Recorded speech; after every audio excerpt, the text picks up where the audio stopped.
Hey guys, welcome back. This is ஒரு cinema for Tamil. இன்றைக்கி இந்த வீடியோவில் நம்ம பார்க்க போகிறது தமிழ் சினிமாவோட ஹாரர் படங்களோட ரைஸ் அண்ட் ஃபால்ஸ் பற்றி தான் இந்த வீடியோவில் பார்க்க போகிறோம். வாங்க இன்னைக்கான வீடியோக்குள்ளே போவோம். தமிழ் சினிமாவில் ஹாரர் படங்கள் அப்படிங்கிறது அந்த காலகட்டத்திலேருந்து இப்போ வரைக்கும் வந்துட்டு தான் இருக்குது. அதுலேயும் குறிப்பாக பார்த்திங்க அப்படின்னா 80s 90s காலகட்டங்களில் ஹாரர் படங்கள் அப்படிங்கிறது அந்தளவுக்கு கண்டினியூஸாக இல்லை அப்படின்னாலும் வந்த ஒரு சில படங்களும் ரசிகர்களில் ஒரு மிகப்பெரிய உலுக்கி இருக்குது அப்படின்னு சொல்லலாம். அந்தளவுக்கு தரமான ஹாரர் படங்களை தான் அந்த காலகட்டத்தில் எடுத்துகிட்டு இருந்தாங்க. இதோட ஆரம்ப புள்ளி அப்படிங்கிறது பார்த்திங்கன்னா 1978 ரிலீஸ் ஆகியிருந்த 1000 ஜென்மங்கள் அப்படிங்கிற படம். இந்த படத்தில் ஹீரோ சூப்பர் ஸ்டார் பண்ணியிருப்பார். இந்த படம் அந்த காலகட்டத்தில் ஒரு மிகப்பெரிய வெற்றி படமாக அமைஞ்சிருந்தது. அதுக்கப்புறம் 80s and 90s காலகட்டங்களில் பார்த்திங்கன்னா நிறைய ஹாரர் படங்கள் வரல அப்படின்னாலும் ஒரு சில படங்கள் வந்திருந்தாலும் எல்லா படங்களும் ரசிகர்களை மிரட்டி விட்டுருச்சு. அதில் குறிப்பாக மை டியர் லிசா, 13ஆம் நம்பர் வீடு, ஜமீன் கோட்டை மாதிரியான படங்கள் ரசிகர்கள் மத்தியில் ஒரு மிகப்பெரிய வரவேற்பை வாங்கிருந்துச்சு. இதுதான் தமிழ் சினிமாவோட ஆரம்ப காலகட்டத்தோட அந்த ஹாரர் படங்களோட லிஸ்ட் அப்படின்னு சொல்லலாம். தமிழ் சினிமாவில் ஹாரர் படங்களோட ரைஸ் அப்படிங்கிறது எந்த இடத்துல ஆரம்பிச்சது அப்படின்னு பார்த்தோன்னா 2006 ரிலீஸ் ஆகியிருந்த சந்திரமுகி அப்படிங்கிற படம் தான். இந்த படத்தில் ஹீரோவாக நம்ம சூப்பர் ஸ்டார் பண்ணியிருப்பார். இந்த படத்தை பி வாசு அவர்கள் தான் இயக்கியிருப்பாங்க.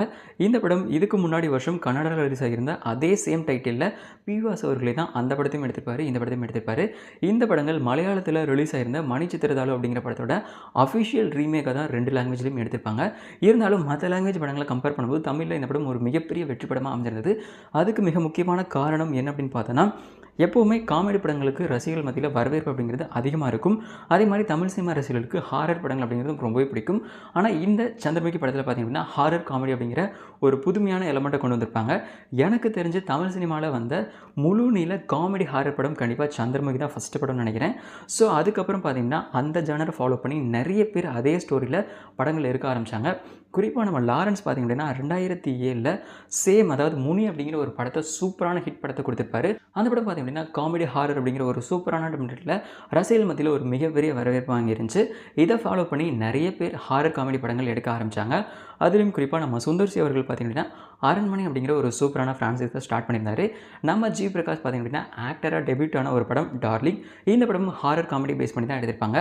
இதுக்கு மத்தியில் நம்ம சந்தானம் ஹீரோ ஆனதுக்கப்புறம் தில்லுக்கு துட்டு அப்படிங்கிற ஒரு சூப்பரான ஹாரர் காமெடி படத்தை கொடுத்துருப்பாரு. இந்த மாதிரி ஹாரர் காமெடி படங்கள் பேக் டு பேக் ஹிட் ஆனதுனால பார்த்திங்க அப்படின்னா சுந்தர்சி வந்து அரண்மனை அப்படிங்கிற ஃப்ரான்சைஸை கண்டினியூஸாக நிறைய படங்கள் எடுக்க ஆரம்பிச்சார். அதே மாதிரி லாரன்ஸும் பார்த்திங்க அப்படின்னா காஞ்சனா 1, 2, 3 அப்படிங்கிற மாதிரி நிறைய படங்கள் பேக் டு பேக் எடுக்க ஆரம்பித்தாங்க. இந்த ஹாரர் காமெடி படங்கள் ரசிகர்கள் மத்தியில் ஒரு மிகப்பெரிய வரவேற்பு வாங்கி செம்மையாக போயிட்டு இருந்துச்சு. ஸோ இந்த மாதிரி தமிழ் சினிமாவில் ஹாரர் காமெடி படங்கள் நல்ல பீக்கில் போயிட்டு இருந்தப்போ இதோட ஃபால் அப்படிங்கிறது எந்த இடத்துல ஆரம்பிச்சது அப்படின்னு பார்த்தீங்கன்னா, இதே மாதிரியான கதைகளில் நிறைய படங்கள் வர ஆரம்பிச்சதுனால ரசிகர்கள் மத்தியில் அந்த சலிப்பு அப்படிங்கிற ஒரு விஷயம் நடுவில் வர ஆரம்பிச்சது. இதுக்கு நடுவில் அவள் மாதிரியான சில தரமான ஹாரர் பேஸ்டு படங்கள் பார்த்திங்க அப்படின்னா வர ஆரம்பிச்சது. இருந்தாலும் அந்த ஹாரர் காமெடி படங்கள் அதே ஜானர், அதே ட்ராக், அதே டெம்ப்ளேட் அப்படிங்கிறப்போ நிறைய ரசிகர்கள் வந்து வெறுக்க ஆரம்பித்தாங்க.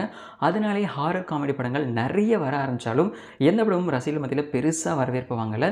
குறிப்பாக அரண்மனை 1க்கு அப்புறம் சுந்தர்சி எடுத்த அரண்மனை 2 ஒரு ஆவரேஜான ஹிட் படமாக அமைஞ்சிருந்தாலும் அரண்மனை 3 ஒரு மிகப்பெரிய ஃப்ளாப் படமாக அமைஞ்சிருந்தது. அதே மாதிரி முனி படம் தரமான படமாக இருந்தாலும் காஞ்சனா 1க்கு அப்புறம் எடுத்த காஞ்சனா 2 and 3 படங்கள் பார்த்திங்கன்னா கிளாமராக ஒரு சூப்பரான வரவேற்பை வாங்கியிருந்தாலும் அந்த படம் ரசிகர்கள் மத்தியில் ஒரு மிக்சடான ரிவ்யூ தான் வாங்கியிருந்தது.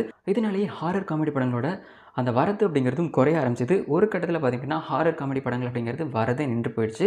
இருந்தாலும் சுந்தர்சி, லாரன்ஸ் மாதிரியான ஆட்கள் பார்த்திங்கன்னா ஹாரர் காமெடி படங்களை சூப்பராக எடுக்க ஆரம்பிச்சு கடைசியில் அதில் கிளாமர் அப்படிங்கிற விஷயத்தை நுழைச்சதுனால இந்த படங்களுக்கான வரவேற்பு அப்படிங்கிறது ரசிகர்கள் மத்தியில் குறைஞ்சிட்டே தான் போச்சு. என்னதான் இப்போ அரண்மனை 4 வந்து ஒரு மிகப்பெரிய வெற்றி படமாக அமைஞ்சிருந்தாலும் இந்த படமும் பார்த்திங்கன்னா சேம் டெம்ப்ளேட்டில் தான் வந்திருக்கு. இருந்தாலும் இந்த படம் வெற்றி பெறதுக்கான முக்கிய காரணம் என்ன அப்படின்னு பார்த்தோன்னா, ரொம்ப நாளைக்கு அப்புறம் ஒரு ஹாரர் படம், அதுவும் வந்து ஃபேமிலியாக கொண்டாட மாதிரி ஒரு சூப்பரான படமாக தான் இந்த படம் ரிலீஸ் ஆனது. அதனால தான் இந்த படம் ரசிகர்கள் மத்தியில் ஒரு மிகப்பெரிய வரவேற்பு வாங்கிருந்துச்சு. இருந்தாலும் இந்த மாதிரியான படங்கள் அப்பப்போ அத்திப்புத்தாற்போல் வந்தால் தான் ரசிகர்கள் மத்தியில் ஒரு நல்ல வரவேற்பு இருக்கும் அப்படிங்கிறத இந்த படம் சுந்தர்சி அவர்களுக்கு புரிய வச்சிருக்கும் அப்படின்னு நான் நம்புகிறேன். இந்த மாதிரி ஹாரர் காமெடி படங்களில் உங்களோட ஃபேவரட் படம் எது அப்படிங்கிறத மறக்காமல் கமெண்ட்டில் சொல்லுங்கள். இந்த வீடியோ பிடிச்சிருந்து அப்படின்னா மறக்காமல் லைக் பண்ணுங்கள், ஷேர் பண்ணுங்கள், சப்ஸ்கிரைப் பண்ணுங்கள். மறக்காமல் பெல் ஐக்கான் ப்ரெஸ் பண்ணி வைங்க. அப்போ தான் புதுசாக போகிற எந்த ஒரு வீடியோ வந்தாலும் உங்களுக்கு ஆன் டைம் நோட்டிஃபிகேஷன் வரும். This is signing off cinema for Tamil.